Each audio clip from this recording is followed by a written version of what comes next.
On this podcast, we talk often about life, loss, and what truly matters. And part of that is taking care of the life we've been given. Did you know that cardiovascular disease and stroke are two of the leading causes of death in the U.S.?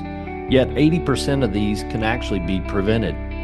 That's why I've partnered with Lifeline Screening. They offer a package of 4 quick, painless screenings for just $159.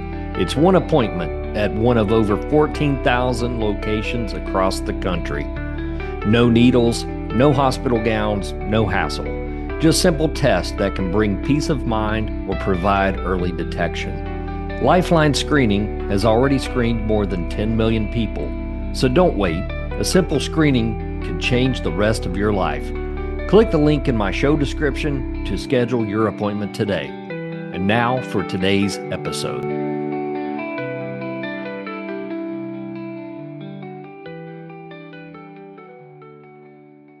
Welcome back to another episode of the Grief Observed podcast. I'm your host, Brad Morrell.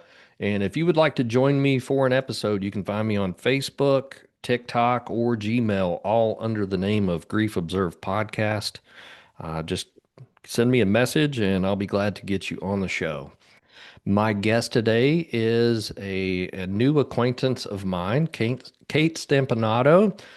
She is a funeral director and embalmer that I met locally when I was doing a grief seminar back in the holidays.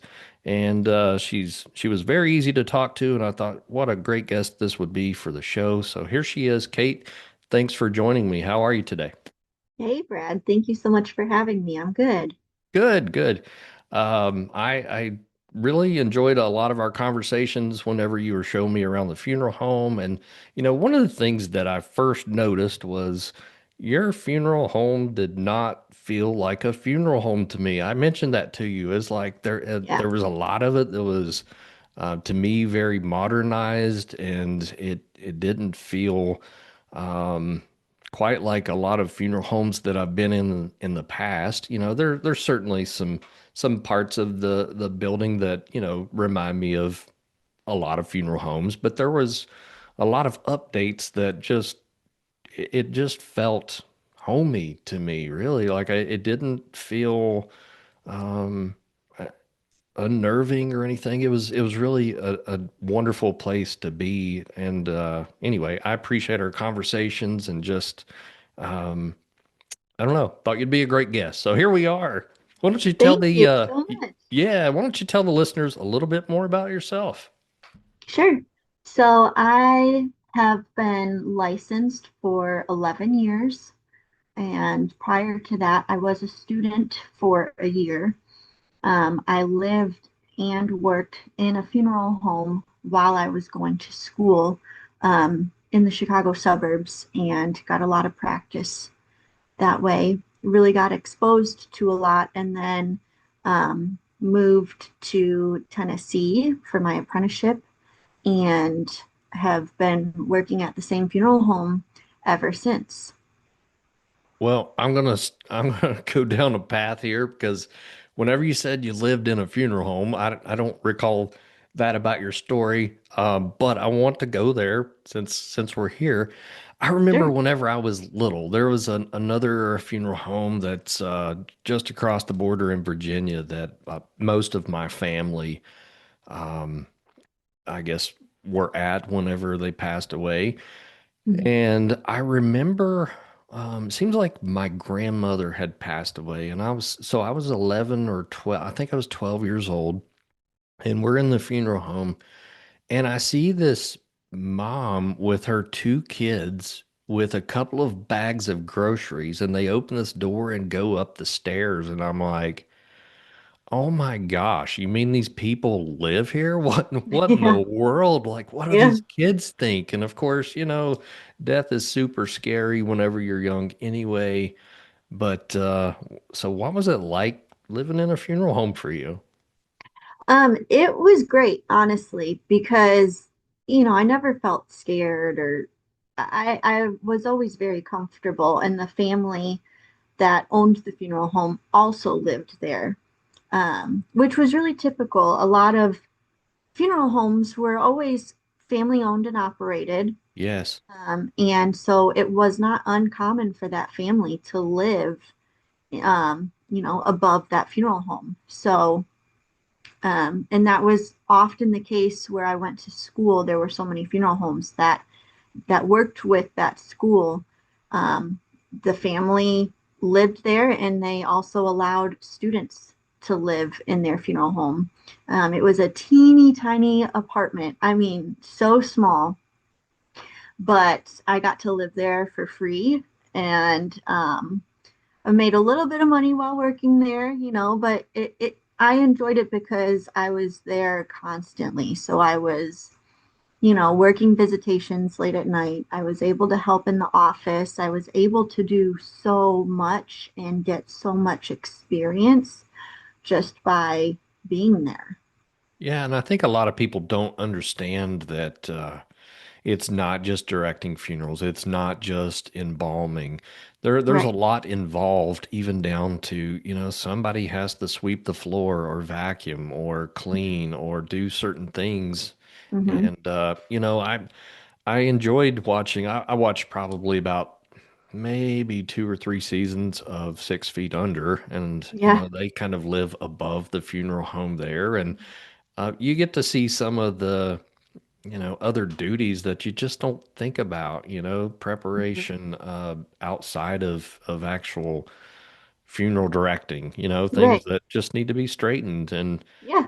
sounds like you got a healthy experience in all that during that time.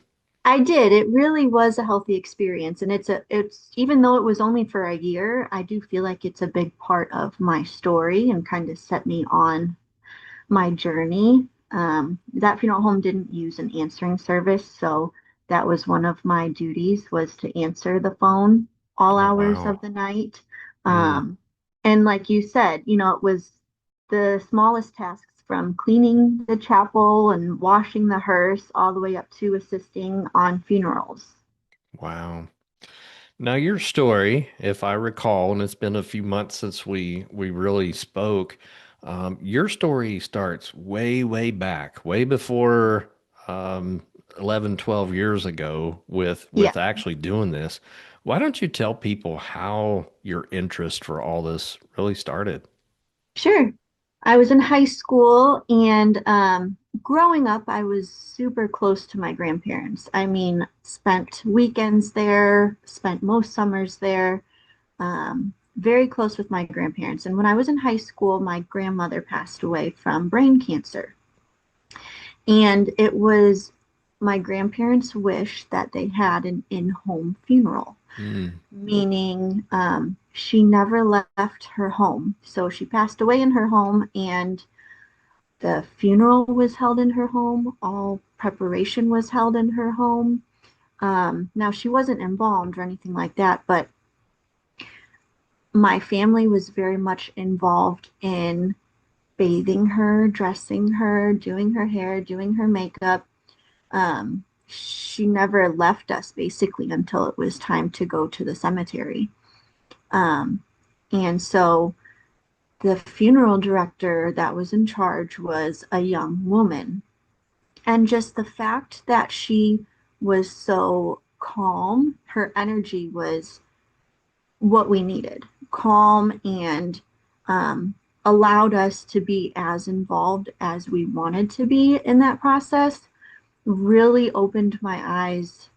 The way she made us feel, and now looking back, I mean, that was a huge part in the start of our healing mm. with that loss. And I decided I wanted to be able to do that for other families.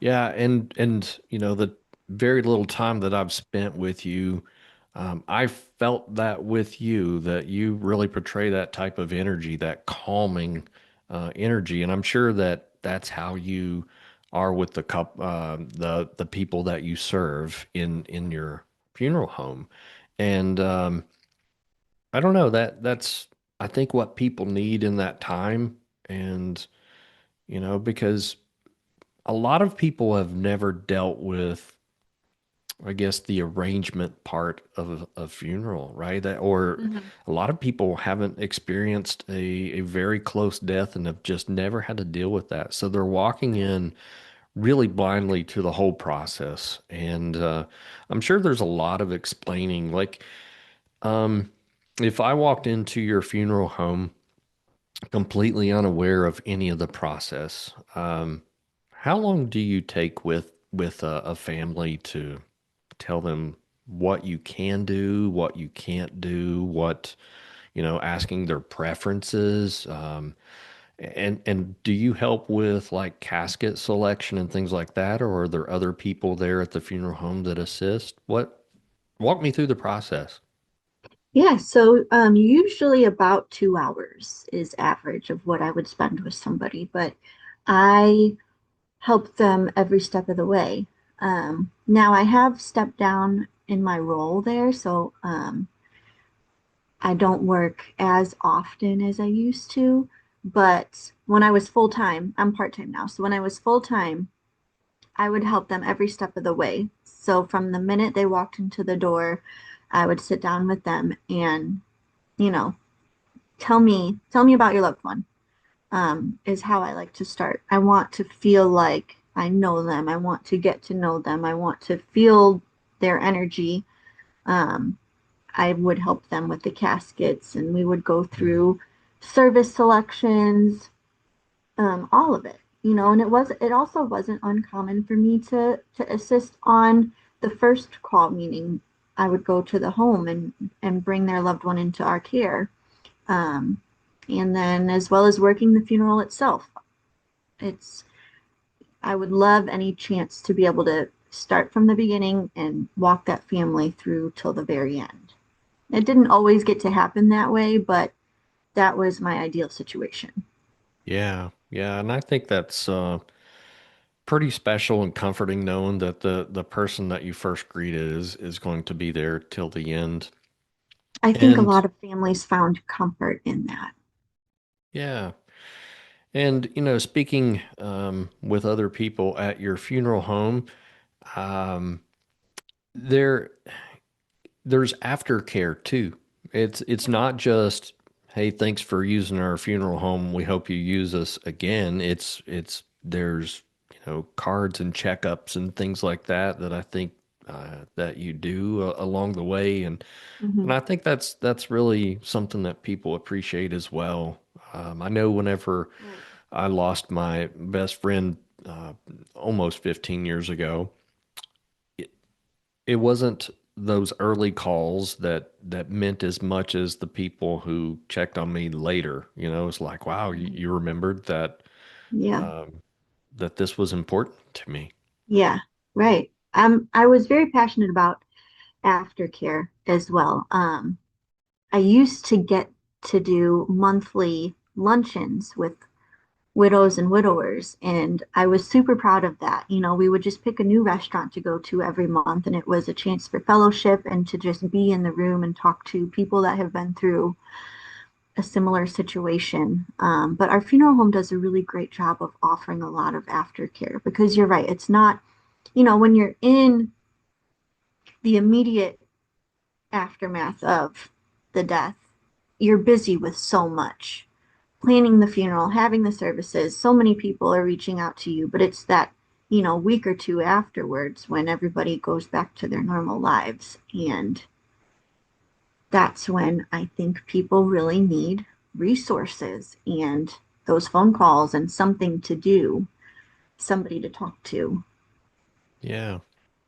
I sit here and think about how our funerals in America have really changed over the years. And, you're speaking of in-home funerals, and that used to be very common. Mm-hmm. How often does that happen now? And is there room for that to happen at all now? You know, since I've been licensed, I have never heard of it happening. I've never seen it happen so far in my career. My experience with it with my family is the only situation that I know of currently. You're right, it used to be the norm. That was how you had funerals was in the home, but um, I've not experienced that since then. There certainly is the capacity to do that. Um, the funeral home my grandparents used, I know that they did advertise that and offer it, but I don't know if anybody else ever did it. Hmm. It's super rare, obviously, but I think it's a great thing. I think it's for my family, of course, it's not for everybody, but it was just something that meant a lot to them because they were very private people.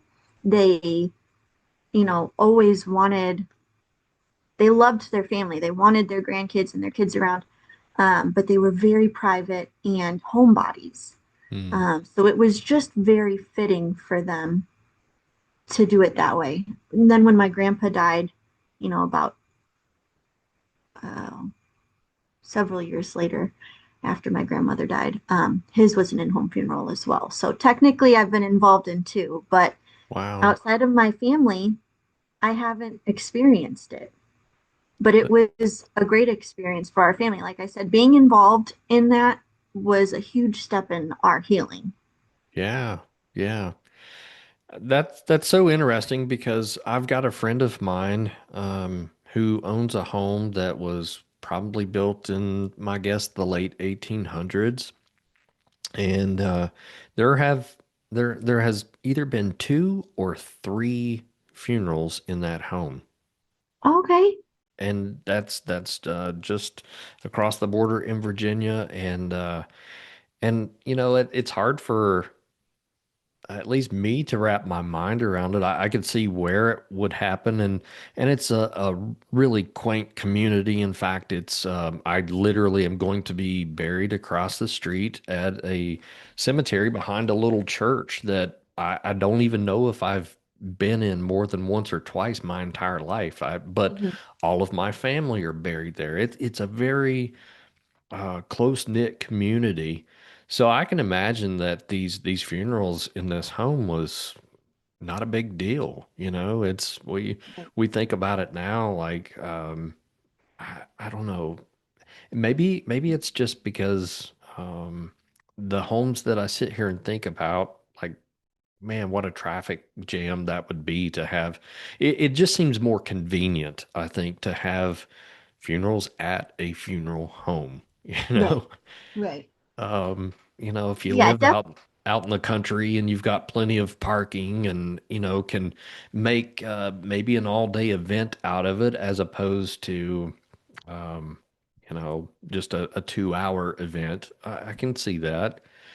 I guess my biggest question on that would be if there is an in-home funeral like that today, and maybe this isn't a question that and I apologize, but I wonder, does there have to be an efficient there, I guess, like somebody that stays with the body besides the family? I don't know. Like, any idea? that's a great question. If, gosh, I'm trying to think about Tennessee law. Um, Sorry to put you on the spot there, no, but that's okay. it's I'm an gonna guess. interesting thing. It's really interesting because, by law, if we're having a service, a funeral director has to be present. Um, Yeah, yeah, but if there's no service going on and technically the decedent hasn't left the premises, to begin yeah, with, right. I'm thinking the director wouldn't have to stay there, but I could be wrong. Okay. Yeah, I will say, you know, everything has to happen pretty quickly because there's yeah. no embalming taking place. So in that regard, like when my grandparents passed, everything happened very quickly. That was one thing I was going to ask you about, Kate, because my wife and I have really talked a lot about what we want. Now, years ago, she said she wanted to be cremated. And then it was like she was on the fence. And then she said, I don't know, surprise me. That was funny. Um, but, we watched, this is a horrible reference, but I'm going to throw it out there. But we just watched this.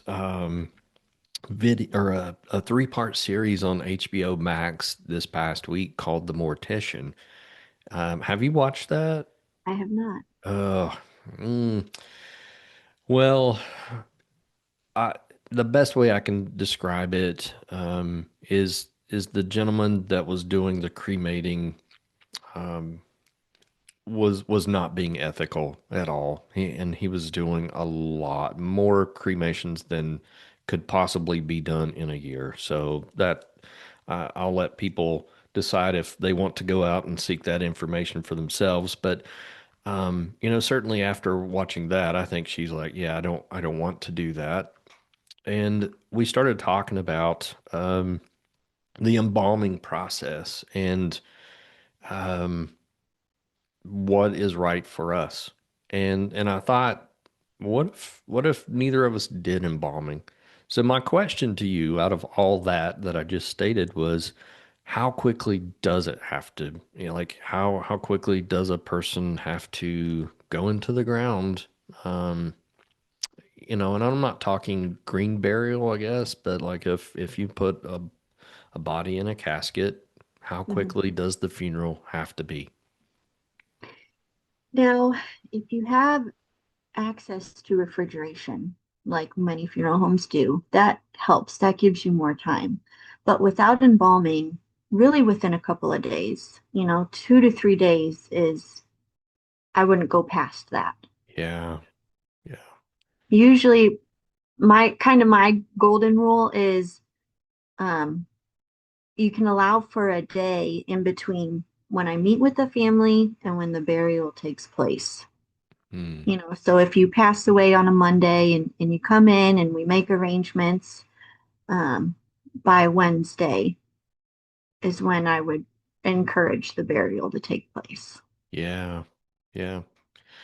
It's interesting, and I had a friend about this time last year lost his father, and he did not choose embalming. His father passed Hmm. away from brain cancer, and it was really quick, and I don't know. Um, I think a lot of people don't understand that embalming is really, and correct me if I'm wrong, Kate, but it's really just to kind of slow down that process in order that the funeral process can take place, right? Hmm. It's the, Yeah. we're not preserving a body forever. Now I've seen some things where a body has been exhumed many years later, and if the embalming was wonderful, I've seen where it's like, wow, this is 30 years and this person does not look much different than the day they went in the ground. But Hmm. there are other times where um, that's not the case, and Right. and Yeah. there's no guarantees, and there's a lot of things people don't think about. And of course, years ago we didn't use vaults, and Right. is that mandatory now? It's up to the cemetery. So it's It not is. required Okay. by the state, but many cemeteries do require it because it keeps their grounds looking nice and it protects the casket from the weight of the earth. Yeah, yeah, and I think that's the one thing that people don't think about is like the rising water levels. We Hmm. don't, there's so many things. And of course, correct me again if I'm wrong. Um, Casket companies can't say waterproof; they can say water resistant. Is that correct or I'd say no? that's accurate because a wooden casket certainly isn't waterproof, Right. or even water resistant. Metal caskets do have, that gasketed seal, Sure. um, but it's probably not waterproof. Right. As are the vaults, right? A lot of those have a seal as well whenever they Right, yes. Those prevent water from getting in and out, the yeah, sealed vaults. yeah. And embalming, like you were saying, you're correct. There's three reasons we embalm. Primarily is to disinfect. Secondary is preservation, and then third is restoration. Mhm. I think I may have told you, and I've said it a few times on this. podcast, but that is something that I wanted to do whenever I was in 11th and 12th grade as well. In my business class, I actually brought, they had me contact this funeral director that was local, Hmm. and I can't even remember who it was, but he came in and talked to our business class, and I'm like, I so want to do that, but I did not want to move away, and the only two options around here is like Nashville or Atlanta, I believe. Right. And I didn't want to move away from home. And then ironically, I go off to the Navy. It's like, Yeah. Yeah. yeah, you can't get further away from home than that. Right. But Yeah. anyway, but I admire people and always wonder, like what gets people into that business. And I really do think it takes a special person because, um, obviously you're seeing people that have lost their lives, but you are also seeing some grieving people who are at one of the most monumental and maybe worst parts of their lives as well, right? Right.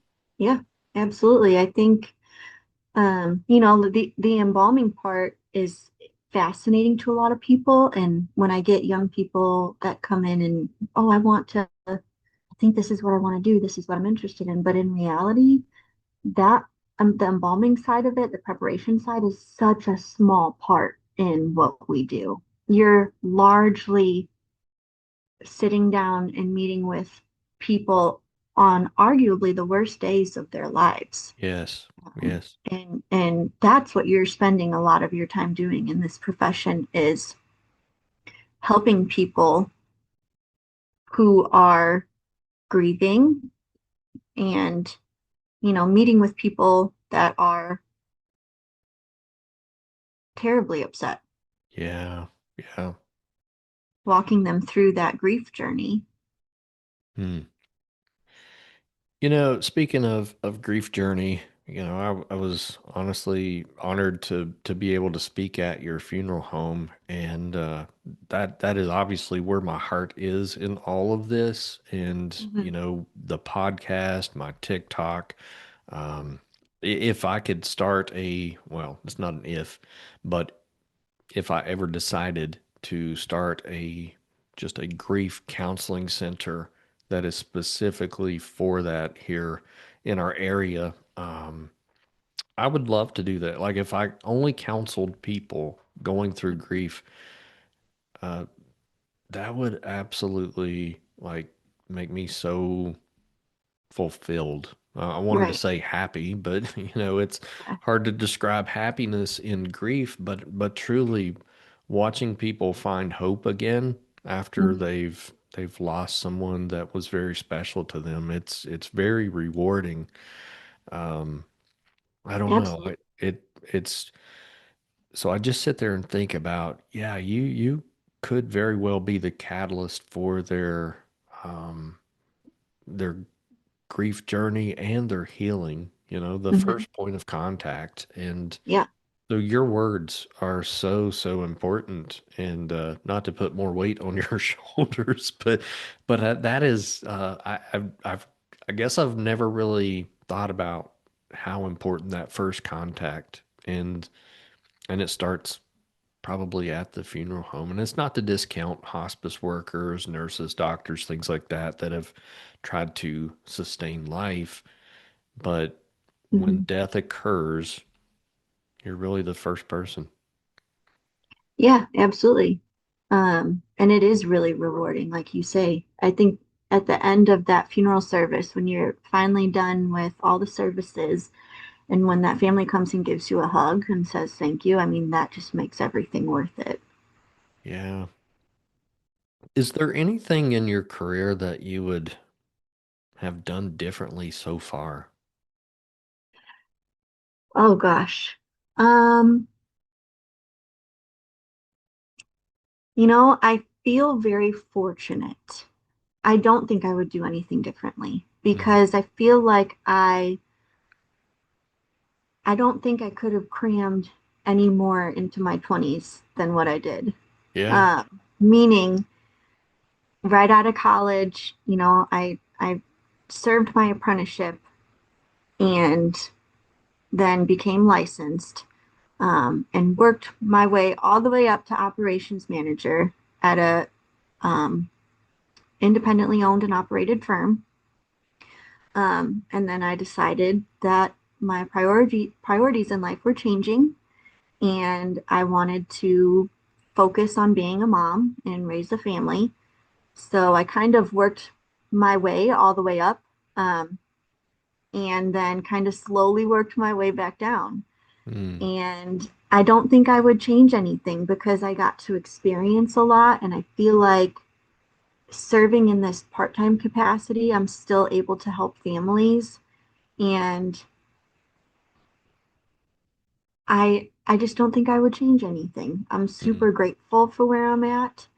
Um, and I kind of feel lately like it's full circle because I literally started in order to get my foot in the door at one of the funeral homes in Illinois, I would help with cleaning Mm. because it was the only thing I was able to do, but I would help with cleaning. And now I'm helping with cleaning. It's kind Yeah. of funny. um, so it kind of feels full circle for me, but I'm still able to come in and I still work services for family. That's mostly what I do is I work the funeral service, direct the funeral services and graveside services. But I'm also now starting to get back into the aftercare side of things and really help in that area, which is also what I'm really passionate about. So to answer your question, no, I don't think I would. And it was kind of stepping down was a hard decision. It was kind of a double-edged sword of wanting to raise a family, but also facing burnout. I was really battling burnout. Mm. I gave, my career all that I had for 10 years, and I needed a little bit of a break. Yeah. But super grateful for the perspective it's all given me. Yeah.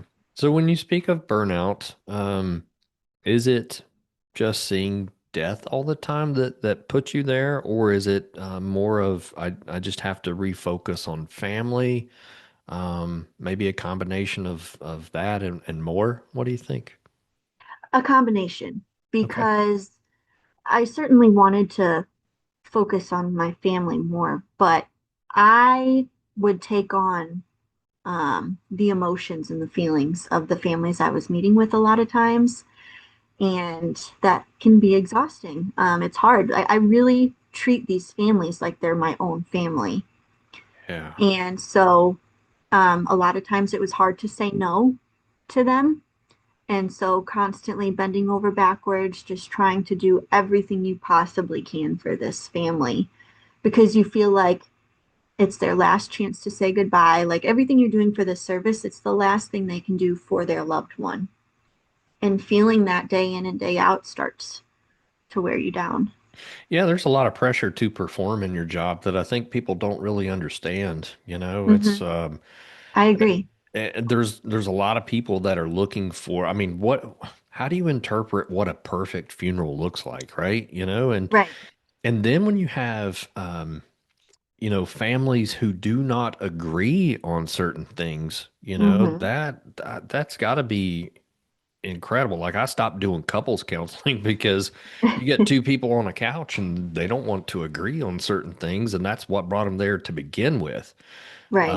In funerals, nobody wanted to be there, No. but but now you've got, family members, I want a pink casket, I want a wooden casket, or, we need to have this song or that song.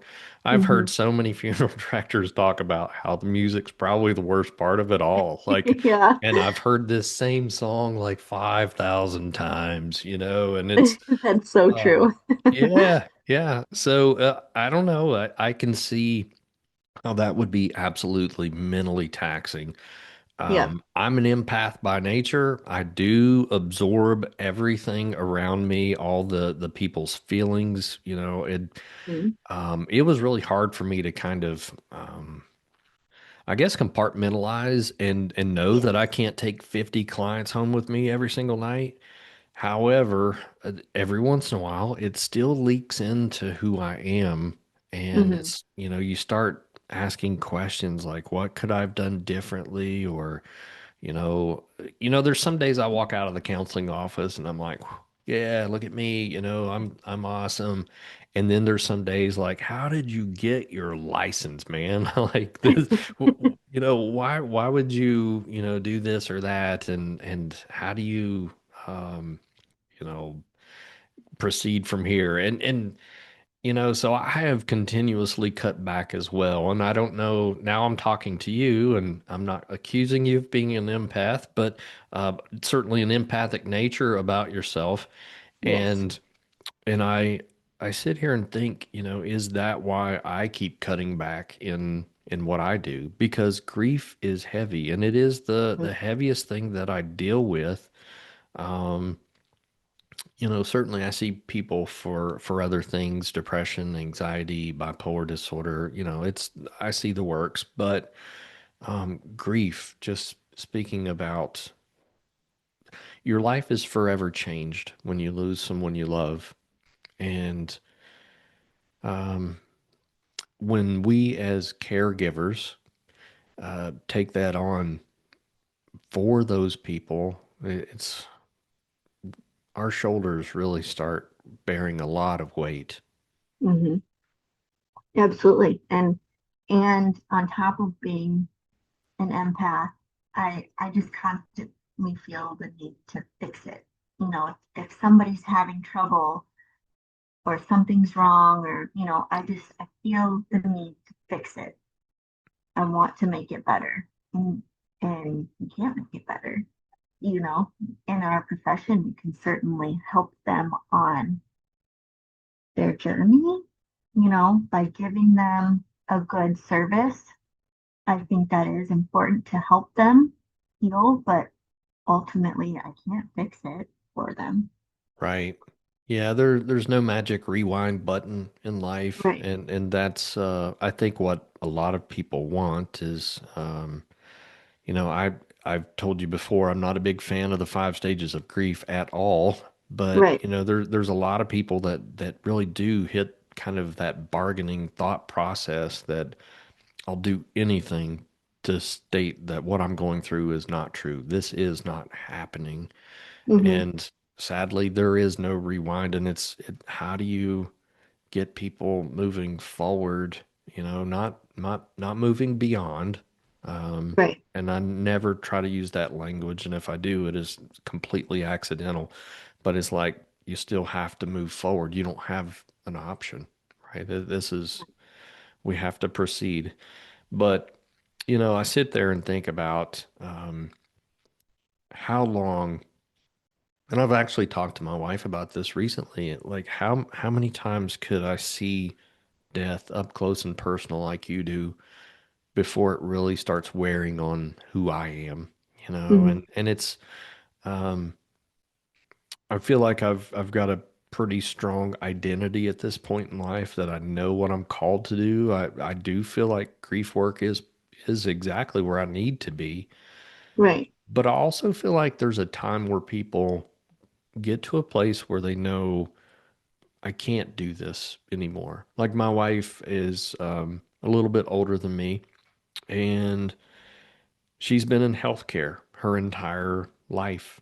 And just the deterioration of our healthcare system in America, she's burnt out, and when do you say I'm tapping out before I start losing more than just uh, a career, and I think that's Right. where maybe you've found that healthy balance that I can still be a mom, I can still be a spouse, I can still direct funerals.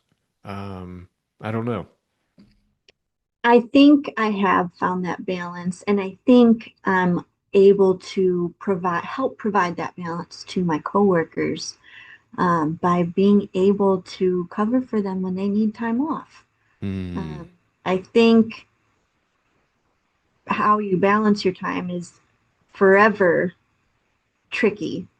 Figuring out how to balance life and work is I don't think we ever really figure it out, but I think I'm able to help my coworkers right now with that.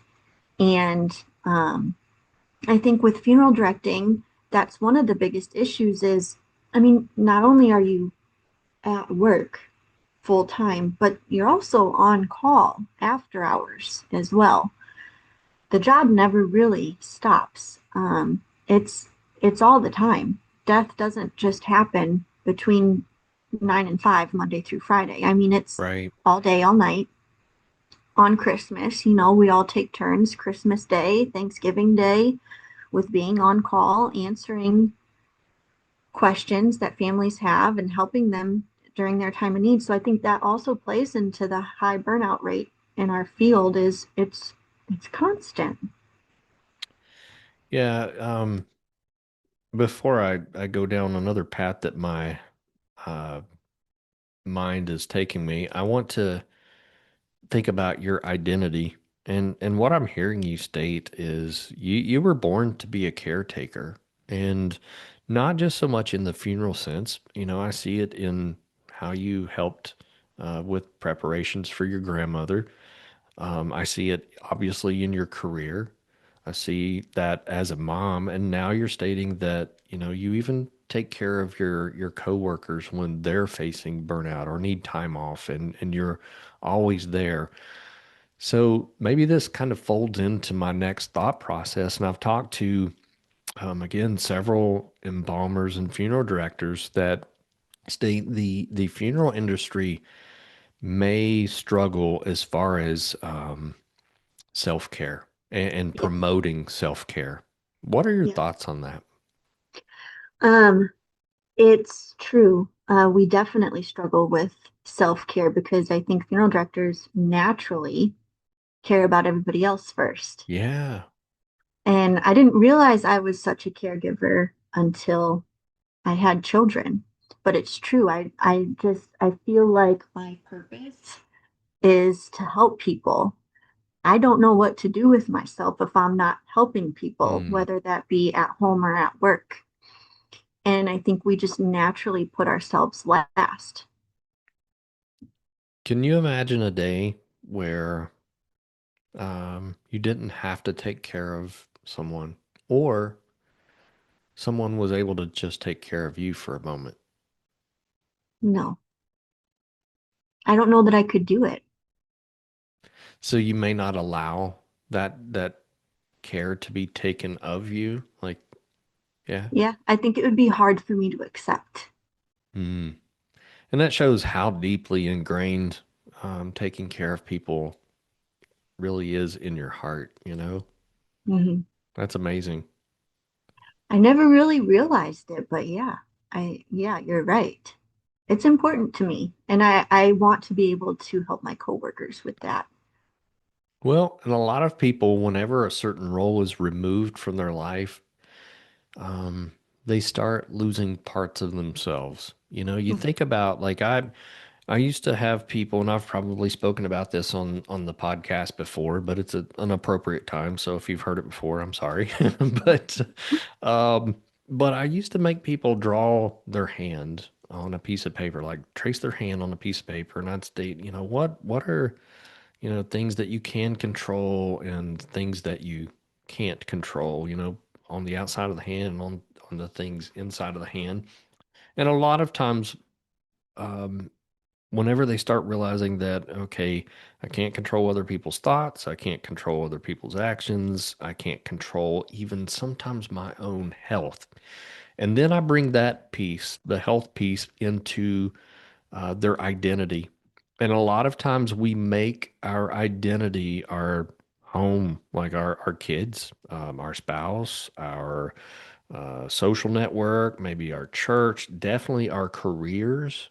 Like, if I met you out in public and I said, "Hey, I'm Brad," you say, "Hey, I'm Kate." And I'm like, "Oh, great to meet you, Kate. What do you do for a living?" Right? That's always the first thing that we ask people, and we attach that to identity. Yeah, But what happens when people who make their sole identity their career? What happens when they retire? And you've probably seen this a ton in your business, right? Like, a lot of people die early Yep. on in retirement, they don't get to enjoy it because everything they knew, their whole identity was built into their job. And when Yeah. that job no longer exists, whether it's due to health reasons or forced retirement, whatever, it's like, who am I?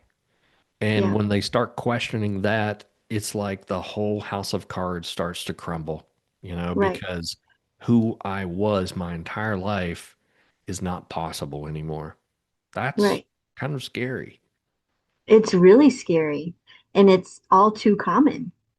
Yeah, And I think that's part of why I still, well, there's several reasons why I still try to stay involved, even in a part-time capacity, in whatever capacity they'll have me. But I sure. don't want to lose that part of myself because that I do feel like that is such a big part of my identity. Is there a role for volunteers in the funeral industry? Like, I know you said you just kind of maybe cleaned and vacuumed and did things like that early on, but is there a place? Because it seems like years ago, people would just volunteer at the funeral homes here locally. Like they would just maybe be a door greeter or something. And I don't know. Is that, or is it all paid roles? It's all paid roles, Okay. but a lot of those door greeters are retired people that we love to have. Yeah. Yeah. That's very interesting. Like I still find just amazement every time I talk to someone about the funeral industry. It is so vast. I don't know, like there's so much involved in it. It's not as simple as I think people who attend funerals think it is. There's a lot of Yeah. moving parts that people never ever see. You're right. There are a lot of moving parts. There's a lot that goes on behind the scenes. There's a lot of people involved in one case, and a lot of people that the family will never talk to or never see is involved. I mean, it's all hands on deck with a lot of services. Yeah. Have you ever had a funeral so large that parking and uh, even room inside the funeral home was challenging? Oh, absolutely. I can think of three off the top of my head, two that Yeah, we've had recently. They were our own people, our part-time associates. yeah, Their services were massive. Um, but absolutely, we've had, we have a very strategic plan, and you've been in our building. It's a huge building, hmm, and we have it figured out really well of how we can snake the line all through the building to prevent people from standing outside. sure, Um, but we've had absolutely to where the parking lot has been full, and we have a huge parking lot to where we had to have people park in the yard across the street. But I'm pretty proud of how our staff can handle that. And to keep it organized, we have a plan and we know how to execute it. And with that is having a lot of staff members on hand to help keep that moving seamlessly. I think that was like there was nothing going on. There were no funerals going on whenever I was there. I mean, it Yeah. was it was kind of quiet, but I was still amazed at how many staff members were there, and Yeah. and it seemed like people were doing, like it was truly, truly amazing because most funeral homes that I go into, like I remember whenever I first started um, counseling, I'm like, I'm going to funeral homes to drum up business for me, right? Everybody needs a grief therapist. Everybody needs a therapist, period. But I would go in and it's like, walking around in the halls in these places whistling like, hello, is anybody here? And Right. there may be one or two people there. And Hmm. and I realize you can't staff a building 24/7 with multiple people, but it was really weird. Like I'm walking around in a funeral home hoping that somebody like was there a door trigger that said, "Hey, there's some guy walking around in your building?" You know? Oh, yeah, Um, absolutely. And yeah, that's exactly what we try to avoid. There two things that we try to always have is somebody there to greet you when you walk in, and lights always on. Even Yeah. if nobody's in one of our chapels or visiting rooms, there's a light on. Mm. I think it helps keep um, that welcoming environment that you first talked about when we first got on. Yeah, You absolutely. don't feel like you're in a funeral home when you walk in. You're greeted and you feel comfortable. And you're speaking about that, but I think that's also comforting for the staff. Like if you're Yeah, in a dark, dreary place all the time, that's going to wear on you and, start affecting you somehow. yeah, absolutely. Hmm. I'm trying to think of other questions. Wow, we've danced all over the place here, and I really have enjoyed our time together. Um, Trying to think of any other questions that I'm really want to know. Um, yeah, I do have one, well, maybe a couple of more questions before I just kind of turn it over to you to close us out here. But number one, if you did either pick another career early on in life, or if you were to reboot and do something totally different, what would you do? I've always been fascinated with the human body and what our body is capable of. But I think I would probably do something with babies. Hmm. I feel like I'm passionate about funeral service and I'm passionate about babies.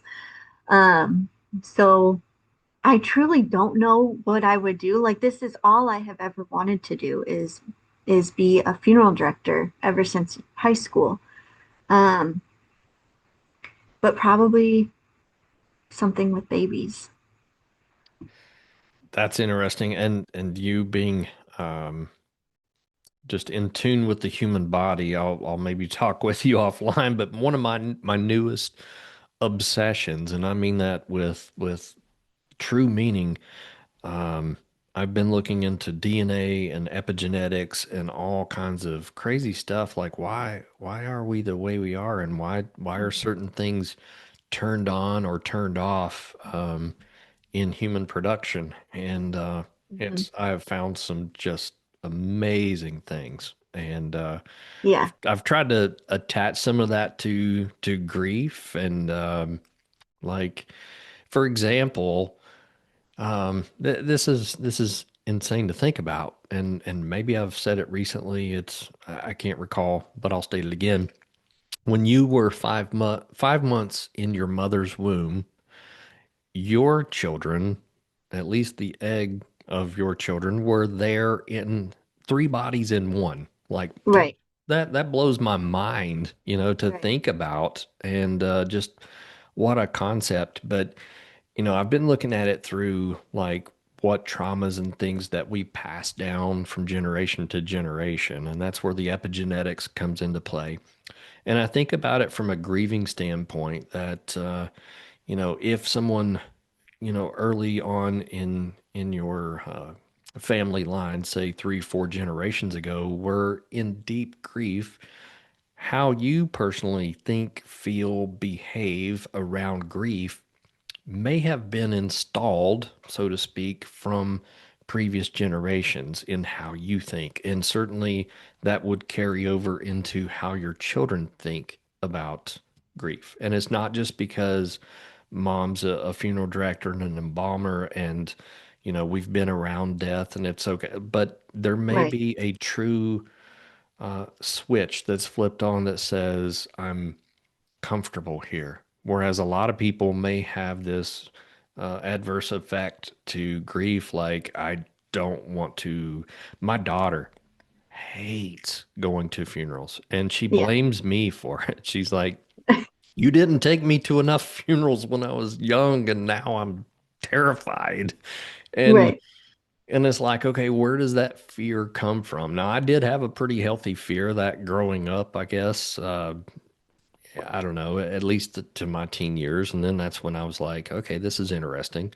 I don't know what changed, but that's the other thing about epigenetics is we can learn to kind of flip on certain switches in our neural network and change certain behaviors, thoughts, and things like that, that even if it were programmed before, we can change that.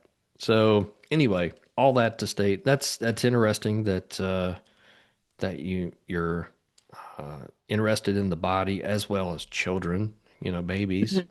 Um, Yeah, yeah, so exactly. I think all that what you said is so fascinating. I think the mind and the body and how they work together is is super fascinating. it is, and that's one other thing that you connected that. And there's one author that I've actually had on this podcast many months ago, and in her book she talks about the body mind. One word: body mind, body mind, body mind. And if you think about it, yeah, our body and our mind really are fully connected. And how I speak to myself, whether it's negatively or positively, I am potentially and likely programming my body to behave in certain ways by the way I speak to myself. And so if we change Yeah. certain language, if I say that I'm always going to grieve this person, if I keep telling myself over and that over, then yeah, I mean it's true we will always grieve, but if I tell myself that I'm going to never move on, maybe that's the better way to state, like that I'm never going to move forward in Hmm. life, then there's a high potential that that's the way I'm going to program myself to live, and I Yeah. may never move on. So I think we have to be careful of how we speak to ourselves, speak in facts. Like, yes, this is the most difficult time of my life. Okay, that's factual. But don't ever say that I will never move forward in life. You're actually forced to move forward. It's just not moving forward in the way that you had hoped. So Mhm. anyway, I think language kind of programs our bodies and we are programming our minds as well. So I don't know. Right. Very interesting stuff. And I'm uh for lack of better words and no pun intended, I'm in the baby stages of learning about Mhm. epigenetics.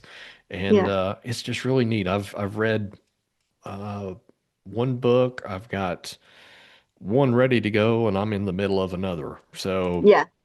it's a really, really neat field. So Yeah. It is.